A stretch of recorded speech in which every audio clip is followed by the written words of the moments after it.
Bonjour et bienvenue sur notre chaîne intitulée Un jour, un verset, un message.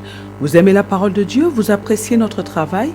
Merci de vous abonner afin de soutenir notre page. Merci d'encourager notre travail de sorte qu'il puisse bénir une multitude de personnes. Que Dieu vous bénisse. Notre passage de ce jour est tiré du livre de Genèse chapitre 2 verset 24. La Bible nous dit, c'est pourquoi l'homme quittera son père et sa mère et s'attachera à sa femme et ils deviendront une seule chair. Nous sommes dans ce passage au commencement de l'histoire de l'humanité. Et Dieu vient de créer le ciel et la terre, il vient de créer la lumière, les étendues d'eau, les eaux d'en haut et celles d'en bas. Il y a un soir, il y a un matin, Dieu nomme le ciel et la terre et il demande qu'il y ait de la verdure sur la terre, les arbres, les plantes. Puis il y a les luminaires, le soleil, la lune, les étoiles. Puis viennent le soir et le matin suivis des animaux de la mer et des animaux du ciel, ainsi que des animaux de la terre. Et enfin, dans le livre de Genèse, chapitre 1, verset 27, notre Dieu va créer deux merveilleuses créatures, l'homme et la femme, d'abord sous la forme d'esprit que nous sommes. C'est alors que notre Dieu va se rendre compte, à un moment donné, que l'homme est seul. Après avoir responsabilisé l'homme dans le jardin d'Éden en lui demandant de nommer les animaux et de cultiver le jardin, de garder le jardin. Et à ce moment-là, notre Dieu va alors décider d'endormir l'homme pour pouvoir manifester la femme qui était donc sous la forme d'un esprit. Il va pouvoir donc la manifester sur la terre. Et la femme va donc apparaître et devenir la compagne de l'homme. C'est alors que notre Dieu va indiquer à l'homme et à la femme leur mandat, leur mission, le travail qu'il leur a donné de faire sur la terre. Et le livre de Genèse chapitre 1 verset 28 nous dit ceci: Dieu les bénit et Dieu leur dit, soyez féconds, multipliez, remplissez la terre et l'assujettissez et dominez sur les poissons de la mer, sur les oiseaux du ciel et sur tout animal qui se meut sur la terre. Nous allons remarquer ceci, que dès que le Seigneur a mis l'homme et la femme ensemble, Dieu leur a donné une mission, un travail à faire. Mais avant de les mettre ensemble, le Seigneur avait déjà préparé un lieu confortable pour eux. Nous le remarquons aussi, qui est le jardin d'Éden ou le jardin des délices. Et l'homme et la femme vont donc être dans un très beau jardin avec tout ce qu'il leur faut comme confort. Et ça, c'est une information qui est très importante que nous devons également retenir par rapport à la question du mariage. Lorsque Dieu va manifester la femme, notre Dieu va faire en sorte que l'homme voit la femme. Et lorsque l'homme va voir la femme, il va commencer à dire des belles paroles. Des paroles qui sont très importantes. Parce que l'homme va se rendre compte en fait que cette personne qui est la femme lui ressemble. Mais elle ne lui ressemble pas que physiquement. L'homme va avoir la révélation que cette femme est son second. C'est-à-dire qu'elle est une partie de lui-même. Et lorsqu'il dit « os de mes os » dans le livre de Genèse chapitre 2 verset 23, l'homme est en train de dire que cette femme a tout de lui. Sachant que l'homme est tripartite comme Dieu, l'homme est un esprit qui vit dans un corps et qui a une âme qui est contenue dans le sang de l'homme. L'âme donc qui est contenue dans le sang de l'homme. Et l'homme va donc réaliser que cette femme elle aussi est tripartite comme lui. Et étant donné qu'elle a été tirée de l'homme, alors elle lui en fait, ils sont la même personne. Mais bien qu'étant comme l'homme, étant de l'homme, elle est femelle. Elle a le même esprit, elle a la même âme et le même corps qui doit être, cette fois-ci, avec un sexe féminin, de sorte que les deux puissent former enfin un couple, comme l'homme avait vu auparavant dans le jardin, les animaux former, chaque espèce d'animal, chaque espèce au niveau des animaux, former un couple. Et lorsque la femme va entrer en jeu, le Seigneur va donner à l'homme et à la femme des recommandations concernant la vie dans le jardin. Et notamment concernant la nourriture, concernant ce qu'ils devaient manger et ce qu'ils ne devaient pas manger. Et nous savons donc que l'Éternel leur a dit de ne pas manger de tel arbre, de manger de tel arbre, etc. Et c'est lorsque l'homme a vu la femme et que l'homme a parlé, qu'il a prophétisé, que les paroles qui font l'objet, que nous entrons en fait dans le texte d'aujourd'hui, nous avons notre passage d'aujourd'hui concerne donc ces paroles-là. La suite du moins de ces paroles-là. Parce que après que l'homme ait relâché des paroles, Dieu à son tour va relâcher des paroles. Certes, la manière dont ce passage apparaît, le passage d'aujourd'hui apparaît dans le livre de Genèse chapitre 2 verset 4, nous indique, du moins, une fois que l'homme a parlé, quand Dieu est venu parler après l'homme, quand Dieu a dit, c'est pourquoi l'homme quittera, Dieu quittera son père et l'homme quittera son père et sa mère. Quand Dieu a prononcé ces paroles dans le livre de Genèse chapitre 2 verset 24, le passage de Genèse ne nous indique pas réellement que c'est Dieu qui a parlé, parce qu'au niveau du livre de Genèse, on nous présente ce que l'homme dit lorsqu'il voit la femme, et tout de suite on nous présente ces paroles qui font l'objet de notre étude aujourd'hui. Mais c'est le livre de Matthieu chapitre 19 verset 4 à 6 qui va en fait nous indiquer que c'est notre Dieu qui a prononcé ces paroles, parce que le livre de Matthieu 19 verset 4 à 6 nous dit, la Bible dit, n'avez-vous pas lu, et là c'est notre Seigneur Jésus-Christ qui est en train de parler, qui parlait aux disciples, qui disait, n'avez-vous pas lu que le Créateur au commencement fit l'homme et la femme, et qu'il dit, c'est pourquoi l'homme quittera son père et sa mère et s'attachera à sa femme, et les deux deviendront une seule chair. Verset 6, ainsi ils ne sont plus deux, mais ils sont une seule chair, que l'homme donc ne sépare pas ce que Dieu a joint. Donc nous comprenons là, le Seigneur Jésus-Christ nous confirme ici, dans le passage de Matthieu 19, verset 4 à 6, que c'est bien notre Dieu qui a prononcé ces paroles, qui a dit à l'homme qu'il quittera son père et sa mère, et que c'est ce qui se passera donc, que l'homme quittera son père et sa mère, et il s'attachera donc à sa femme, et les deux deviendront une seule chair. Dans cette série d'études sur le mariage que nous commençons donc à travers ce passage-ci, nous allons voir tous les aspects du mariage et comprendre la vision de Dieu concernant le mariage, ce qui est très important, puisque c'est Dieu qui a initié le mariage. Notre Dieu est d'ailleurs le créateur de toutes choses et c'est lui qui a créé le mariage. Nous avons vu comment Dieu a créé l'homme et la femme et la manière dont il les a mis ensemble. Et nous avons remarqué qu'une fois qu'il les a mis ensemble, le Seigneur leur a tout de suite donné le travail qu'ils devaient faire. C'est très important. Dans un premier temps, Dieu a donné un travail à Adam, celui de cultiver et de garder le jardin.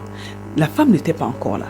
Puis, lorsque la femme a été manifestée, Dieu cette fois-ci leur a donné un travail à deux, leur disant d'être féconds, de se multiplier, de remplir la terre, d'assujettir la terre, de dominer sur la terre.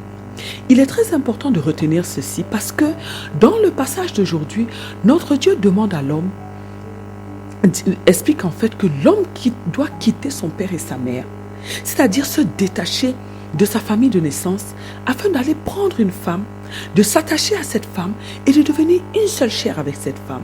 Et tout ceci en fait, c'est un processus que nous allons voir. Étant donné que nous savons que notre Dieu ne fait rien au hasard, nous pouvons donc dire avec assurance que Dieu n'a pas créé le mariage, n'a pas initié le mariage sans raison. En effet, notre Dieu avait prévu qu'il y aurait une union entre l'homme et la femme. Et nous voyons que Dieu a d'abord montré à l'homme l'union au niveau des animaux, de sexes différents, mâles et femelles, avant d'unir l'homme et la femme. Et c'est quelque chose que Dieu fait souvent. Dieu a mis devant l'homme quelque chose pour donner envie à cet homme-là, pour permettre que cet homme-là aussi puisse comprendre, intégrer en lui que lui aussi devait suivre cela. Et ça nous rappelle un peu ce que Dieu a fait avec Sarah, où Dieu a mis devant Sarah Agar qui était enceinte, afin que Sarah puisse intégrer qu'elle aussi allait être dans cette condition-là. C'est vraiment quelque chose de merveilleux. Et c'est quelque chose que Dieu a fait avec plusieurs personnes. Et nous voyons donc cela. Et nous comprenons que si Dieu a créé les êtres de sexes différents, c'est que notre Dieu, qui est très sage, savait déjà qu'il y aurait un mariage entre ces deux catégories. En réalité, le Seigneur avait prévu de peupler la terre. Dieu avait prévu d'étendre son influence sur la terre à travers l'homme et la femme. Nous savons tous, selon la parole de notre Père, de notre Dieu, qu'il est un roi, et le plus grand des rois d'ailleurs. Dieu a d'abord commencé à bâtir un royaume dans les cieux. Il a établi son trône au ciel, et le livre d'Apocalypse chapitre 4 nous présente le trône de Dieu qui est serti vraiment de pierres précieuses magnifiques. Et Dieu a créé par la suite donc des anges, des créatures, des êtres de lumière pour le servir. Donc Dieu a créé son royaume, dont il est le plus grand des rois. Il a créé des anges, des êtres de lumière pour le servir. Il a organisé son royaume au ciel avec des anges qu'il a délégués selon leur travail, c'est-à-dire qu'il a organisé avec des catégories d'anges, des anges qui constituent son armée, des anges pour l'adorer, des anges qui sont des messagers. La Bible nous en parle. Nous avons l'exemple de l'ange Gabriel qui a visité la Vierge Marie, qui est un messager. Nous avons l'exemple de l'archange Gabriel et l'archange Saint Michel, qui est le chef des armées. La Bible nous en parle. Il est présenté dans le livre de Daniel, lorsque Daniel a prié pendant 21 jours et qu'il a fallu que Saint Michel aille au secours de l'ange Gabriel qui avait été intercepté au deuxième ciel. Il y a des anges, les chérubins, les séraphins, qui sont des anges qui sont destinés, bien qu'ils soient destinés à plusieurs fonctions, mais ils sont reconnus comme étant des anges qui sont destinés à l'adoration au ciel. Donc Dieu, notre Père, a créé son royaume. Et notre Dieu a bâti donc un royaume très élevé avec des créatures très puissantes. Très très puissantes. En effet, les anges sont très puissants puisque Dieu leur a donné une certaine puissance. Et Dieu a établi donc un conseil au ciel. C'est-à-dire que Dieu est le souverain, mais Dieu a également un conseil composé d'êtres qu'il a mis, avec lesquels il prend des décisions. Et le livre de Jérémie, chapitre 23, verset 18, nous en parle. Dieu a établi donc une hiérarchie au ciel au niveau des anges. Nous avons des archanges, nous avons des anges. Et c'est pourquoi nous savons donc cela, il y a cette hiérarchie-là. Tout cela pour que son royaume soit vraiment organisé, un royaume très organisé. Et lorsque nous écoutons le livre, ou nous lisons le livre d'Enoch, livre qui a été retiré dans la version actuelle de la Bible, mais qui est disponible, nous allons nous rendre compte que pour chacun des éléments que Dieu a créés, les nuages, le soleil, la lune, nous allons nous rendre compte que pour chacun de ces éléments, Dieu a mis également en place des anges, des gardiens, des anges qui gèrent ces éléments-là. Mais notre Dieu, en tant que souverain, voulait également étendre son royaume. C'est la raison pour laquelle il a décidé de créer la terre et de créer une merveilleuse créature qui sera faite à son image et à sa ressemblance. Et quand on dit il a décidé, nous parlons bien du Père, du Fils et du Saint-Esprit, puisque la Bible nous parle des trois dans le livre de Genèse, on nous dit bien que faisons l'homme à notre image. L'Éternel, on nous parlait là du Père, du Fils et du Saint-Esprit. Donc, Dieu a décidé, le Père, le Fils et le Saint-Esprit ont décidé donc de créer cet homme à leur image, selon leur ressemblance. Dieu, bien sûr, qui est le Père, le Fils et le Saint-Esprit. Et c'est là la différence des choses, parce que Dieu a créé des anges, ce sont des êtres de lumière, mais Dieu n'a pas fait les anges à son image, à sa ressemblance. Mais Dieu a voulu étendre son royaume d'une certaine manière, comme il a voulu s'étendre lui-même. Et c'est pour ça qu'il a créé cette merveilleuse créature qui est merveilleuse parce qu'elle a une partie, elle a une partie de Dieu. C'est Dieu en fait qui s'est multiplié en fait. C'est ça qui est vraiment merveilleux. Et en effet, notre Dieu avait donc prévu de mettre en place une partie de lui en cette créature qu'il va appeler l'homme, qui va appeler la femme, l'homme dans un premier temps, qui va prendre donc de la formule de la poussière, en qui il va souffler donc une partie de lui qu'on appelle le souffle. Et l'homme va devenir donc cette créature merveilleuse, cette âme vivante, cette créature qui est tripartite, esprit, âme et corps. Et c'est cette créature que Dieu avait décidé de créer, dont Dieu avait prévu que cette créature allait régner sur la terre. Cette partie de lui. allait régner sur la terre. N'est-ce pas merveilleux? L'homme, Dieu avait prévu de faire de l'homme la continuité de Dieu. Et Dieu a donc voulu que cet homme sache prendre des décisions. C'est pourquoi il a donné à cet homme ce qu'on appelle le libre arbitre concernant certaines choses. Car l'homme est un roi. Il est une partie de Dieu. Il est un roi sur la terre. Et cette partie de Dieu qui est en l'homme, qui est dans cette enveloppe charnelle formée à partir de la poussière pour l'homme, cette partie-là est un être qui a une sagesse, une intelligence. C'est un être extraordinaire. Mais voilà que lorsque Dieu crée l'homme et qu'il met donc ses projets en marche, un ennemi caché qui était censé être l'allié de Dieu va se lever pour contrer les plans de Dieu parce qu'il n'a pas accepté que Dieu puisse donner autant de pouvoir à un être dont cet ennemi caché qui s'appelait à l'époque Lucifer a été jaloux. Et cet ennemi a donc décidé de se soulever contre Dieu, de se rebeller contre Dieu. Et il a emporté le tiers des serviteurs de Dieu, des anges, avec lui. La Bible nous en parle. De plus, il a décidé de pousser cette merveilleuse créature que Dieu a faite, cette continuité de Dieu, l'homme et la femme. Il a décidé de les pousser à désobéir à Dieu, comme il l'a fait avec les anges. Et nous savons ce qui s'est passé dans le jardin d'Éden. Et nous connaissons tous la suite de cette histoire qui entraîne donc une condamnation de la part de Dieu envers l'homme, envers la femme et envers le serpent qui a été la représentation du mal. Pourquoi est-ce qu'il est important de parler de cette genèse, de cette histoire, des événements qui se sont passés avant? C'est tout simplement parce que si nous ne savons pas d'où nous venons, nous ne pouvons pas aller loin dans la vie. Le mariage est une bonne chose, comme tout ce que notre Dieu a créé. Mais il a été corrompu comme tout ce que Dieu a créé. Et nous devons savoir cela avant d'entrer dans le mariage. La deuxième chose, la deuxième raison pour laquelle il est important de savoir cela, c'est le fait que le diable est très en colère.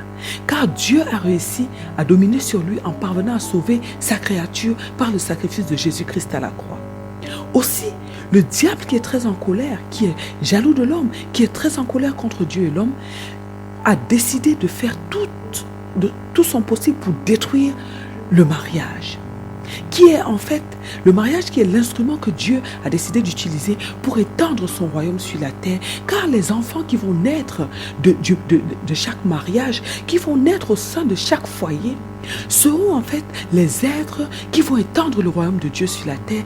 Et c'est à travers ces enfants-là que Dieu va utiliser pour écraser la tête du serpent, selon ce qui a été dit lorsque Dieu a prononcé la malédiction contre le diable.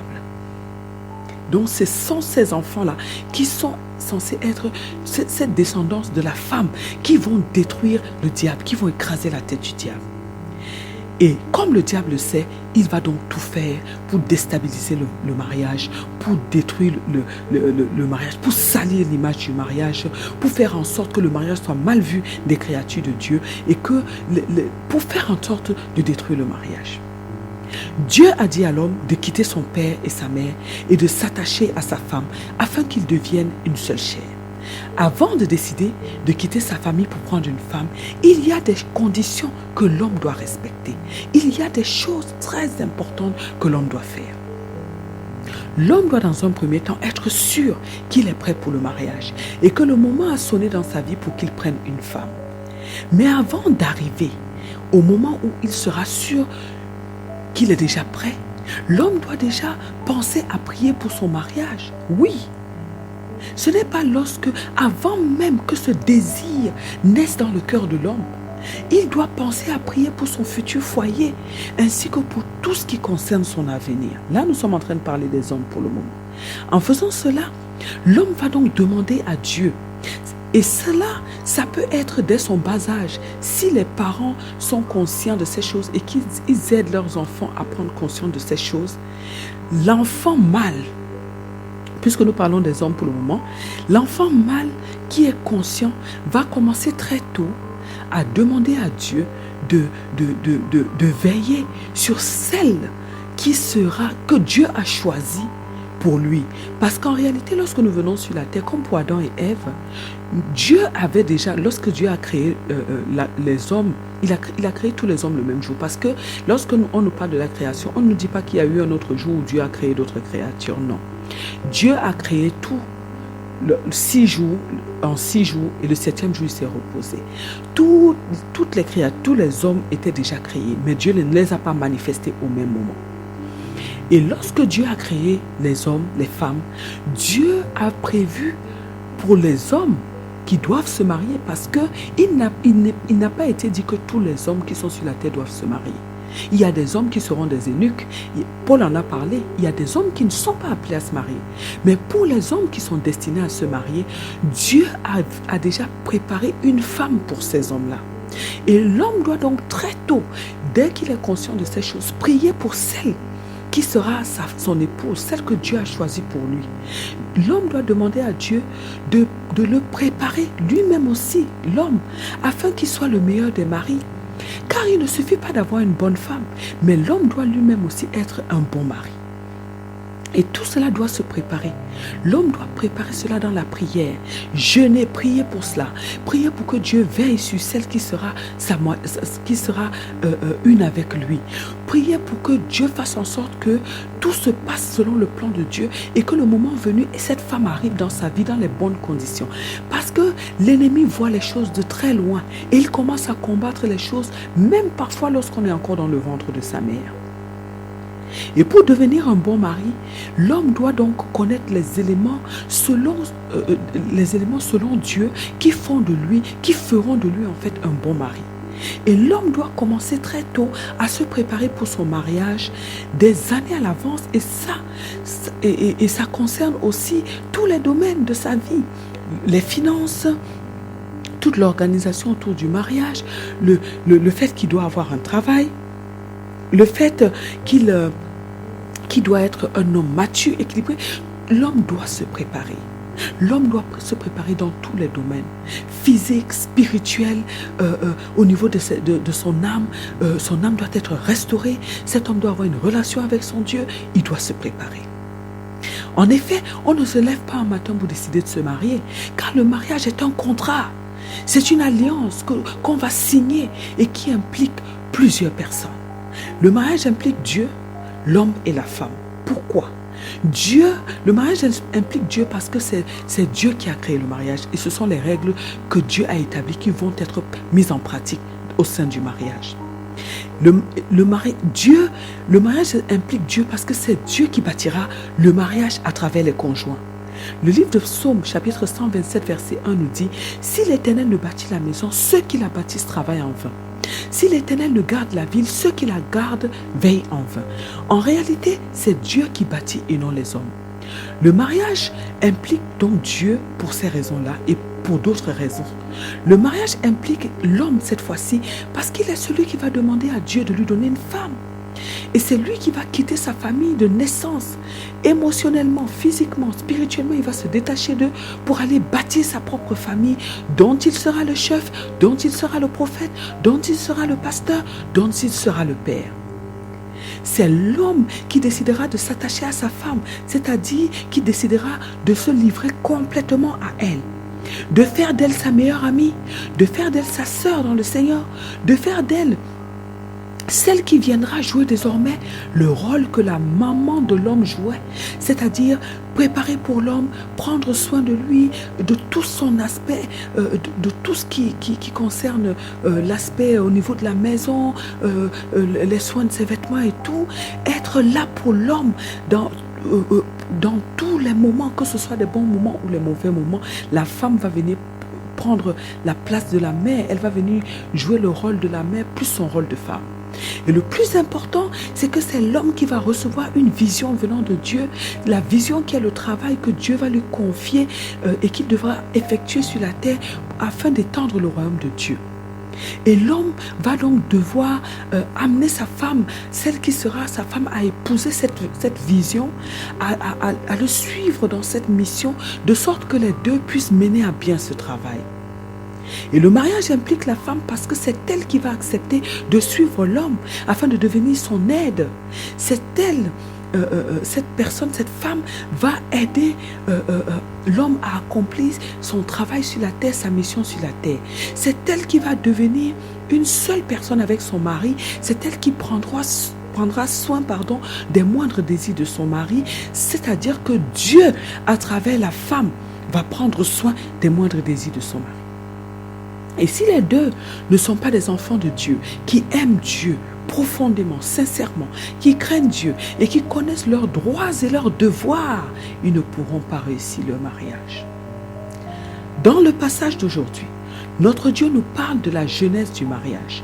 L'homme doit quitter sa famille de naissance, couper le lien émotionnel, quitter de la couverture spirituelle de son père et de sa mère, abandonner leurs soins quotidiens pour aller s'attacher, pour aller se lier, pour aller se fondre en une autre personne, de sorte qu'en travaillant tous les jours, les deux parviennent à une harmonie parfaite et qu'on ne puisse plus les dissocier ni spirituellement, ni émotionnellement, ni même physiquement, parce qu'à un moment donné, lorsque les deux vont atteindre l'harmonie parfaite, même physiquement, ils vont se ressembler.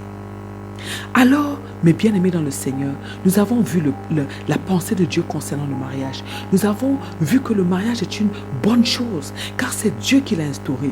Mais nous avons aussi vu que le mariage est et sera combattu afin que les plans de Dieu sur la terre ne puissent pas se réaliser, afin que le royaume de Dieu ne puisse pas s'étendre sur la terre. Et cela implique donc que le mariage n'est pas simplement une histoire d'amour entre l'homme et la femme, mais le mariage est avant tout une question d'accomplir les desseins de Dieu sur la terre. Le mariage est une responsabilité vis-à-vis de Dieu. Alors, mes bien-aimés dans le Seigneur Jésus-Christ, considérons les paroles d'aujourd'hui et comprenons qu'en tant que des enfants de Dieu, nous avons une très grande responsabilité qui est de réussir notre mariage. Mais n'oublions pas que nous ne devons jamais signer un contrat sans savoir à quoi cela nous engage véritablement. Le mariage est un contrat. Le mariage est une alliance entre des personnes, entre deux personnes, mais qui engage trois personnes. Alors, si nous ne savons pas, nous qui sommes mariés aujourd'hui, en quoi consiste ce contrat, cette alliance, nous devons absolument, si nous écoutons ce message, tout faire pour savoir quels sont nos droits, quels sont nos devoirs, quelle est notre responsabilité. Et nous devons prendre un engagement dès aujourd'hui de respecter le mariage, d'honorer le mariage, car notre Dieu nous demandera des comptes le moment venu. Prions, mes bien-aimés dans le Seigneur, aujourd'hui, afin de demander à Dieu de nous donner la capacité de comprendre l'importance du mariage pour lui, notre Seigneur, et de comprendre également la raison pour laquelle nous devons prendre très au sérieux notre contrat de mariage. Prions afin que Dieu nous donne la capacité de travailler tous les jours de notre vie afin de devenir une seule personne avec notre conjoint. Prions afin que Dieu nous donne la capacité de l'honorer, lui, notre Dieu, dans tout ce que nous faisons sur la terre, parce que nous avons compris que Dieu nous a donné une partie de lui-même par amour pour nous et qui nous a donné la terre, qui nous a confié la terre, un territoire qui est cher à notre Dieu et un territoire qui est convoité par les ennemis de notre Dieu qui sont également nos ennemis. Prions afin que Dieu nous donne cette conscience au nom puissant de notre Seigneur Jésus-Christ. Amen. Que Dieu bénisse votre journée, que Dieu vous bénisse éternellement et à très bientôt sur notre chaîne. Un jour, un verset, un message.